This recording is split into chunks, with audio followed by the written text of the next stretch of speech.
Salut à toutes et à tous, c'est Atomium et bienvenue dans ce 13e épisode de Reload, l'émission dédiée aux jeux que l'on ne doit pas oublier. Alors écoutez le 13e, on va voir si ça va nous porter bonheur parce qu'aujourd'hui, on va s'intéresser à une œuvre d'art du monde vidéoludique, un monument qui propose une aventure unique et qui a marqué la communauté des joueurs bien que son succès ne fut pas à la hauteur du travail qui a été abattu pour le réaliser. C'est donc dans Heart of Darkness que nous allons voyager cette fois-ci, mais avant cela, nous allons bien sûr contextualiser tout ça. Rappelez-vous les amis, dans l'épisode 9 de Reload, on s'était intéressé à un game designer français très impressionnant de par son ambition et son potentiel du nom de Eric Chahi, créateur des jeux Les Voyageurs du Temps et Another World. C'est en 1992 qu'il constitua une équipe d'une douzaine de personnes pour fonder l'Amazing Studio pour développer un jeu d'action plateforme au gameplay proche d'Another World sur Saturn, console alors réputée pour sa capacité à afficher de la 2D très propre. Heart of Darkness est donc pour la première fois présenté au salon du CES en 1994 et de l'E3 en 1995, et bien qu'il ait suscité un peu d'intérêt de par la qualité de sa réalisation, eh bien les joueurs ne sont pas emballés à l'idée de retrouver un Another World 2 finalement, à une époque où émergent les jeux en 3D, de nouveaux concepts et de nouvelles licences. L'équipe ne se laisse pas abattre pour autant et continue donc le développement du jeu avec fougue et passion et prend donc quelques décisions cruciales pour la réalisation du projet. Parlons de ce développement justement. Lorsque Eric Chahi et Frédéric Savoire ont débuté leur travail sur le jeu, la première chose qu'ils souhaitaient réaliser est la partie vidéo du jeu, avec des cinématiques dignes des films d'animation. Malheureusement pour eux, cette compétence dépassait leur savoir actuel et ils durent se tourner vers une entreprise spécialisée, mais ce fut un échec car le résultat ne collait pas du tout avec leurs attentes. Pendant 2 ans donc, ils ont réalisé les décors du jeu et les sprites du personnage, ce qui finalement leur a permis de suffisamment progresser pour eux-mêmes se lancer en 1994 dans la réalisation des animations 3D du jeu. La première version de Heart of Darkness devait sortir sur Saturn, mais à cette époque surgit une autre console très prometteuse du nom de PlayStation qui sera finalement l'hôte du jeu avec le PC. Côté gameplay, Eric Chahi reste sur ses acquis et c'est tant mieux. Côté graphisme, on a maintenant un jeu qui est magnifique, avec des cinématiques très avancées technologiquement parlant. Reste maintenant la musique.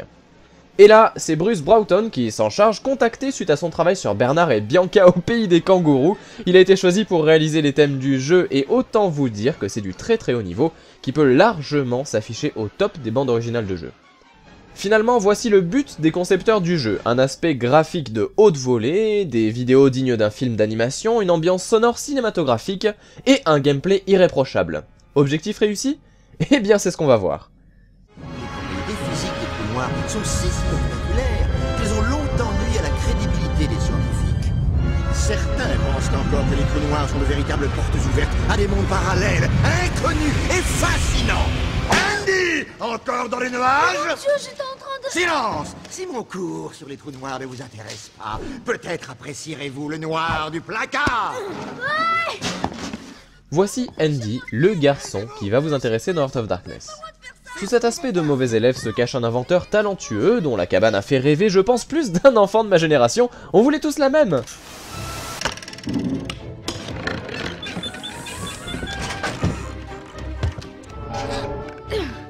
C'est au cours d'une éclipse solaire que son chien Whisky se fait enlever dans le monde des ombres et il va donc être amené à le sauver.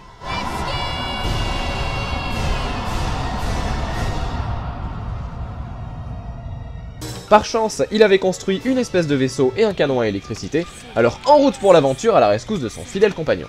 4, 3, 2, 1, activez.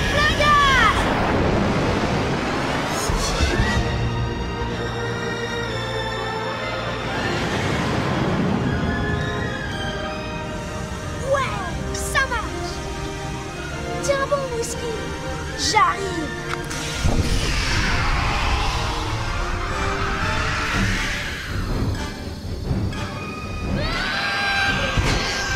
Mais c'est quoi ce truc?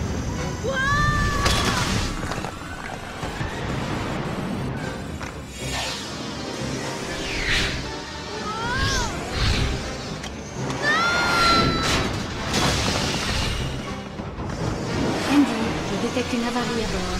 Non, sans blague, je peux pas remarquer.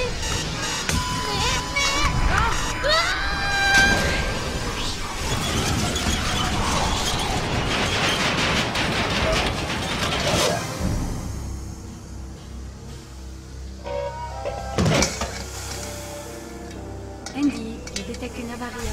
Je sais. Waouh, la vache, ça décoiffe.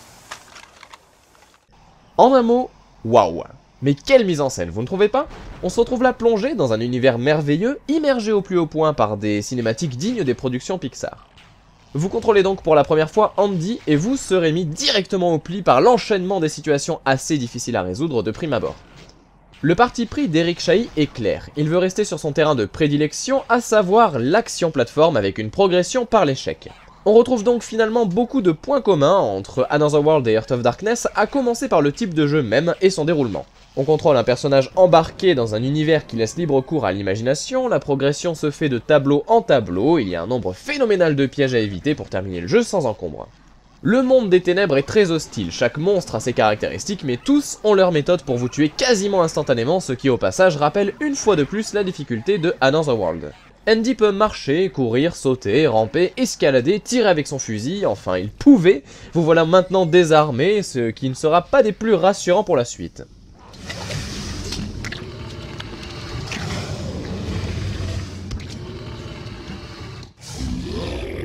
L'éventail de mouvements est très large, d'autant plus qu'il y a un nombre énorme d'actions contextuelles, comme par exemple pousser une paroi, s'accrocher à une branche pour se balancer, et bien d'autres choses encore. Notez au passage la qualité des décors et des animations, si on ressort le même jeu en version HD, il pourrait mettre une claque à bien des jeux actuels. Votre aventure est ponctuée de cinématiques permettant de lier un peu l'histoire, mais aussi de faire connaissance avec votre environnement et les habitants de cet univers enchanteur. On verra donc l'éminence grise de cette histoire, son fidèle serviteur au look plutôt fun et bien d'autres encore, mais j'y viens. Oui, je suis sauvé. Vite, Crachin, le mec, Crachin. Les environnements de ce monde étrange sont vastes, mais aussi très variés. On passe de la façade rocheuse à la jungle, en passant par des marécages, des grottes, etc., etc. Bref, on en prend plein les mirettes. Le gameplay aussi évolue parce que vous pourrez récupérer un pouvoir par la suite permettant de détruire les ombres, mais aussi de faire naître des plantes à partir de graines. De quoi complexifier encore un peu plus les tableaux. Ce sentiment de renouveau constant est d'ailleurs renforcé par le fait que les situations proposées sont souvent uniques en leur genre, et vous aurez très rarement l'impression de faire deux fois la même chose, et ça, vu la longueur du titre, c'est quand même un très bon point. En effet, l'aventure vous prendra quelques bonnes heures et ce sera du plaisir de bout en bout. Heart of Darkness, comme je vous l'ai dit, c'est une ambiance, un univers, mais aussi des personnages secondaires. Et bien faites donc connaissance avec Amy et le sage, ceux qui vont vous aider tout au long de l'aventure. Nous laissez parler, grand sage. Oh, grand sage. Oh, grand sage, toi délivrez-nous, parole sacrée.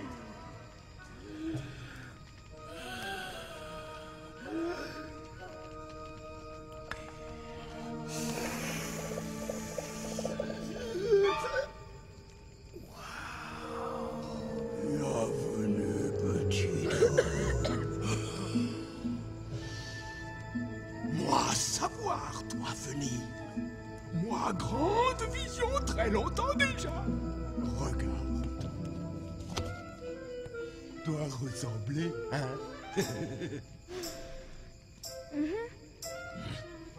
Toi envoyé du ciel sur oiseau de fer chercher chat.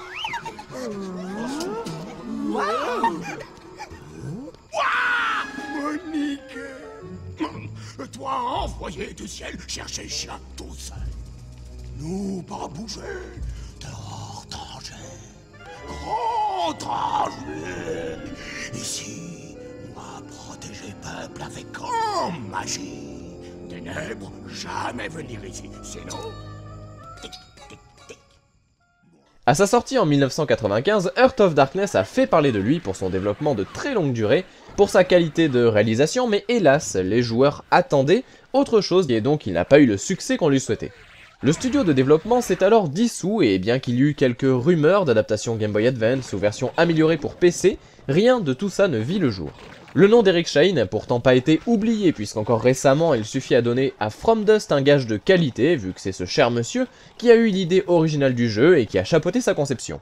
En tout cas ce qui est sûr c'est qu'en termes d'univers, que ce soit par Another World, Heart of Darkness ou encore From Dust, eh bien vous serez servis. Ils sont tous les trois uniques et ont su réellement marquer les joueurs de quelque chose de plus fort que l'expérience de jeu, alors je vous les recommande, et en ce qui concerne l'aventure d'Andy, eh bien je vous le dis haut et fort les amis, faites le jeu vous-même. Il est depuis passé sous le statut d'abandonware et vous pouvez donc le télécharger et y jouer tranquillement en suivant le lien que j'ai mis dans la description. Rétro gamer ou non, n'ayez aucune crainte car Heart of Darkness fait partie de ces jeux intemporels, alors je vous dis à très bientôt pour un nouvel épisode de Reload, et bon jeu à tous!